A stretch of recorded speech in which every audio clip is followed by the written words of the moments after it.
상가 투자에 관련된 세금 마지막 시간, 종합소득세에 대해서 말씀드리도록 하겠습니다. 우리가 이제 사실 소득이 있으면 우리가 다 누구나 다 소득세를 납부를 해야 됩니다. 소득이 있으면. 자, 그러면 어떤 소득에 대해서 납부를 하는지 화면을 보고 쫙 한번 훑어보겠습니다. 먼저 어디에 투자를 했는데 뭐 배당을 받는다. 배당 소득이라는 게 있고요. 그 다음에 은행이나 뭐 이렇게 은행에 돈을 놔뒀는데 이자가 나온다. 그럼 이자 소득도 소득에 대해서도 소득세 납부해야 되고요. 그 다음에 우리는 지금 상가를 투자해서 부동산 임대를 놓을 겁니다. 상가를 임대를 놓게 되면 월세를 받죠. 그 받은 월세에 대해서 그러니까 부동산 임대 사업에 대해서 또 소득세를 납부해야 되고요. 우리가 직장을 다니고 있으면 근로소득, 뭐 근로소득 원천징수 아시죠? 예. 근로소득에 대해서도 또 소득세를 납부해야 되고요. 그 다음에 연금을 받고 있으면 연금에 대해서도 소득세를 납부하고 또 기타 소득이 있습니다. 그래서 내가 만약에 직장을 다니고 있어서 연봉이 얼마에서 근로소득이 발생하는데 그 저축을 했다가 상가를 하나 투자했어요. 그래서 임대를 놓습니다. 나는 직장을 계속 다니고 있어요. 연봉 뭐 받으면서. 그러면 거기서 월세가 들어오죠. 얘는 임대소득이거든요. 근데 임대소득인데 얘는 부동산 임대 사업을 함으로 인해서 발생하는 소득, 즉 사업소득이 생긴 겁니다. 근로소득, 직장 다님으로 인해서 근로소득이 있고요. 그 다음에 뭐까지? 임대소득이 또 발생된 겁니다. 그랬을 때 우리가 종합소득세를 내셔야 합니다. 역시 어떻게? 신고 납부해야 합니다. 자, 보시면 종합소득세 신고 납부 개요입니다. 당해 과세 기간에 종합소득 금액이 있는 사람은 나는 상관없이 그냥 직장만 다니는 사람이면 근로소득만 신고 납부하는 거예요. 우리 연말정산 하지 않습니까? 그런데 내가 직장을 다니고 있으면서 상가를 취득해서 임대를 놓으면서 월세를 받고 있으면 임대소득이 발생하는 거거든. 그러면 근로소득과 어떻게 이 임대소득을 합산해서 종합소득세를 신고 납부해야 됩니다. 자, 과세 기간에 종합소득 금액이 있는 사람은 다음에 5월 1일부터 5월 30일까지 어떻게 종합소득세를 계산해서 어떻게 된다고? 신고 납부해야 된다. 나는 직장은 안 다니고 상가만 갖고 있어요. 그래서 월세만 받고 있습니다. 그러면 부동산 임대 사업을 하고 있음으로써 소득이 발생하기 때문에 월세가 발생하기 때문에 사업소득만 계산해서 신고 납부하면 됩니다. 자, 2021년 종합소득세율, 세율을 보겠습니다. 1,200만 원 소득이 발생했다. 6%를 납부하고요. 1,200만 원에서 4,600만 원, 15%. 그래서 내가 만약에 1년 소득이 10억을 넘는다. 45%. 아우, 1년 소득이 10억이 넘는데, 그러면 어떻게? 45%. 그 다음에 누진 공제율은 오른쪽에 나와 있고요. 연소득이 10억이야. 근데 45% 내면 4억 5천을 뭘로 낸다고? 종합소득세로. 4억 5천인데 옆에 누진 공제 6,500만 원 있으니까 한 3억 8천 정도? 물론 거기에 필요 경비 이런 거를 다 제해서 그만큼은 안 내겠죠. 종합소득세 엄청나죠. 그러니까 많이 벌수록 좀 많이 냅니다. 소득세는.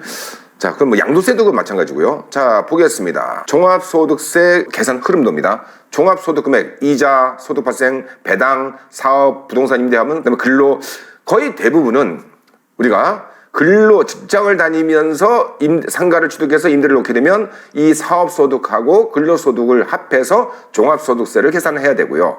퇴직을 해서 근로소득은 없어졌어요. 그런데 연금이 나와.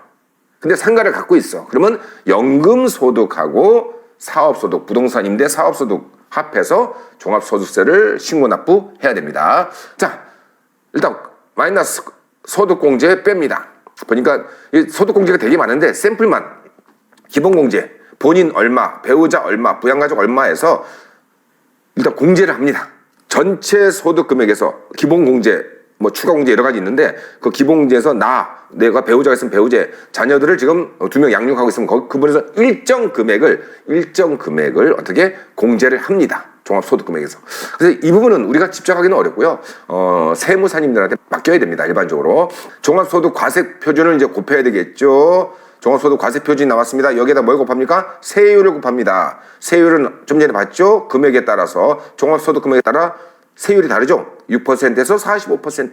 곱하면 산출세액이 나오고요. 이 산출세액에서 이제 공제를 합니다. 뺍니다.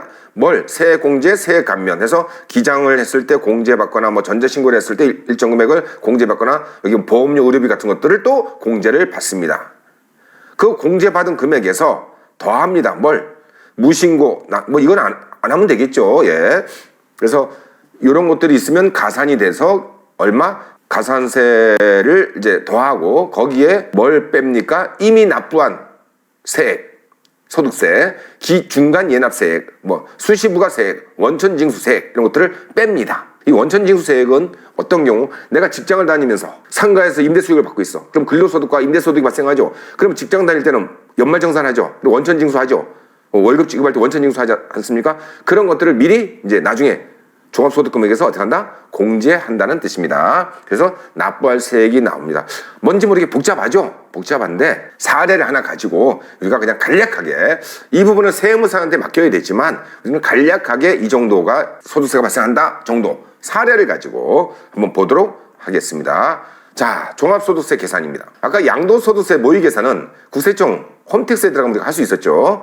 요거는 이걸 보시고 여러분들이 한번 계산을 해보시면 이 정도 소득이 발생되면 이 정도 종합소득세를 내는구나 라고 이해하시면 됩니다.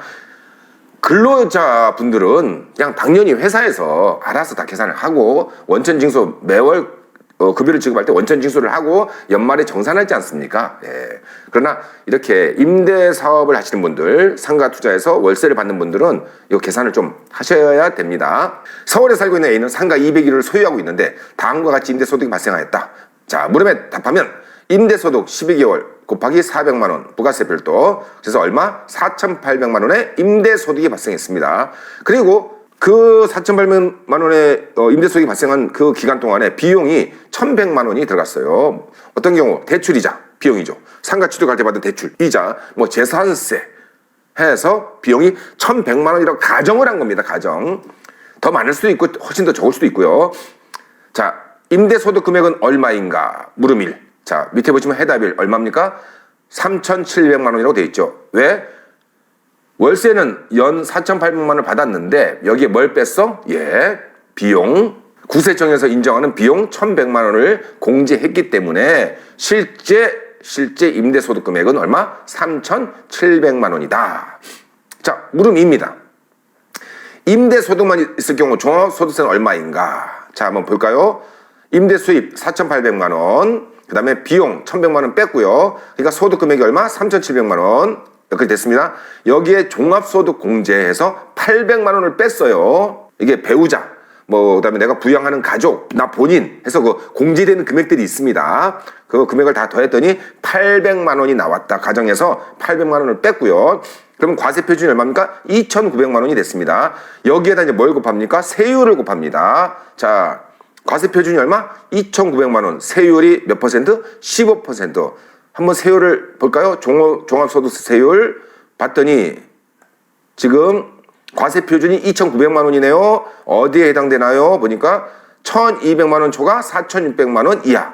그래서 세율이 얼마? 15%고요. 공제 얼마 해줘요? 108만 원을 누진 공제를 또 해주네요. 그래서 다시 여기 왔더니 2,900만 원에서 세율 15% 곱했더니 145만 원에 빼기 공제 금액 누진 공제 아까 오른쪽에 세율 15% 그리고 오른쪽에 누진 공제 108만 원 있었죠? 그거를 공제해 줬더니 얼마? 신고 납부할 종합소득세가 얼마? 37만 원이 나왔네요. 자, 월세를 1년 동안 월세를 얼마 받았을 때 4,800만 원 받았을 때 여기에 종합소득 그러니까 비용 빠지고 1,100만 원 빠지고 종합소득 공제 빠지고 누진 공제를 뺐더니 어떻게 37만 원. 뭐 이거는 이 정도는 납부할 수 있죠. 그런데 여기 만약에 비용이 1,100만 원이 안 나오고 100만 원밖에 안 나왔다. 또는 종합소득 공제가 800만 원이 아니고 뭐 300만 원밖에 안 된다. 그랬을 때는 더 많은 소득세를 신고 납부해야 되겠죠. 질문 3입니다. 질문 3. 물음 3. 근로소득 금액이 6천만 원 있을 경우 종합소득세는 얼마인가? 이럴 경우가 되게 많습니다. 실제적으로 직장 다니면서 상가 투자해갖고 월세 받고 그래서 근로소득과 임대소득이 발생하는 경우가 굉장히 많습니다. 나중에 정년퇴임하신 다음에는 연금 소득이 발생한 이제 근로소득은 없어지고 연금소득이 발생하겠죠. 그러면 연금소득과 또 뭐 부동산 임대소득, 또 종합소득세 신고납부해야 되고요. 그렇게 더해서 자, 연봉이 6천만 원을 가정을 한번 해본 겁니다. 사실 종합소득세 계산은 세무사한테 맡기거나 아니면 세무서에 가서 계산을 해달라고 부탁해야 됩니다. 스스로 하기가 상당히 어렵습니다. 종합소득세 계산, 연봉이 얼마? 6천만 원. 근로소득 6천만 원 생기고 그 다음에 임대소득이 얼마? 연 4,800만 원. 자, 그래서 구분했습니다. 임대소득과 근로소득. 자, 수입, 임대소득의 수입 4,800만 원. 그만 했죠? 비용 1,100만 원 뺐더니 소득금액이 얼마? 임대소득에서 3,700만 원. 그리고 근로소득 얼마? 6천만 원. 그래서 이 두 개를 종합소득세이기 때문에 합산을 했더니 9,700만 원의 소득이 발생했습니다. 누구한테? A한테. 자, 여기에 종합소득 공제 아까 800만 원이었죠? 예, 공제했고요. 과세표준 얼마? 9,700에서 800만 원을 빼니까 8,900만 원. 이게 과세표준이네요. 자, 세율이 35%. 아까 근로소득이 없을 경우 상가만 갖고 갈 때는 세율이 15%였는데 얘는 35%. 어딘가요? 세율 한번 볼까요? 35%. 8,800만 원 초과. 그 다음에 1억 5천만 원 이하일 때는 세율이 몇 퍼센트? 35%. 그리고 누진공제 얼마? 1,490만 원. 그래서 세율 35% 곱했더니 얼마? 3,115만 원. 여기에 누진공제 1,490만 원 뺐더니 산출세액 얼마? 1,625만 원을 신고 납부해야 됩니다. 누가? 연봉 6천만 원을 받고 월세 400만 원씩 해서 연 4,800만 원을 받는 사람은 종합소득세로 1,625만 원을 신고 납부하셔야 됩니다. 굉장히 많이 내는 느낌 받죠? 물론 이제 그 근로소득 6천만 원에는 뭐 원천 징수를 이미 했을 거고요. 원천 징수했기 때문에 그 원천 징수된 것도 여기서 빼야 되고, 그런데 그냥 단순 계산을 한 거니까 어우 뭐 이렇게 생각하지 마시고요. 자, 이거를 갖다가 1,625만 원을 갖다가 이제 한번 나눠봤어요. 임대소득에서 발생하는 세금과 근로소득에서 발생하는 세금 했더니 1,625만 원 곱하기 9,700만 원 곱하기 3,700 했더니 620만 원이 임대소득에서 발생하는 소득세고, 근로소득 6천만 원짜리 근로소득에서 발생하는 것은 9,700 나누기 6천 했던 거 1,005만 원이 근로소득에서 발생하는 거네요. 그러면 이 근로소득은 사실은 원천 징수를 했기 때문에 그 부분을 더 빼야 되고, 그 다음에 뭐 여기 뭐 보험료 낸 거 뭐 낸 거 하여튼 꽤 많이 들어갈 겁니다. 그래서 지금 이 소득세는 본인이 지금 재산이 그러니까 소득으로 들어오는 것들이 뭐가 있는지에 따라서 이 종합소득세가 다 달라지기 때문에 다 개별적으로 다 다릅니다. 일률적이지 않다 보니까 개인마다 다 조건이 다르겠죠. 그래서 사실은 우리 개인이 이거 계산하기가 사실은 쉽지가 않습니다. 예를 들어서 내가 근로소득 연봉이 5천만 원이야. 그리고 상가를 2개 갖고 있어. 그리고 임대소득이 또 있고, 그 다음에 내가 주식 투자한 거에서 뭐 배당소득이 나와. 이거 다 합산해야 되는데 그거 참 혼자 하기가 만만치 않습니다. 그래서 이거는 세무사한테 의뢰를 하는 게 일정 금액을 지급하고 종합소득세 신고할 때 의뢰하는 게 제일 편합니다. 하여튼 우리가 상가를 취득해서 월세를 받으면 사업소득, 즉 임대수입에 대해서 사업소득세를 신고 납부해야 한다. 여기까지. 자, 지금까지 이번 강의는 상가 투자와 관련된 세금에 대해서 말씀드렸고, 마지막으로 종합소득세에 대해서 말씀을 드렸습니다. 자, 이제 8강 마지막 강의는 상가와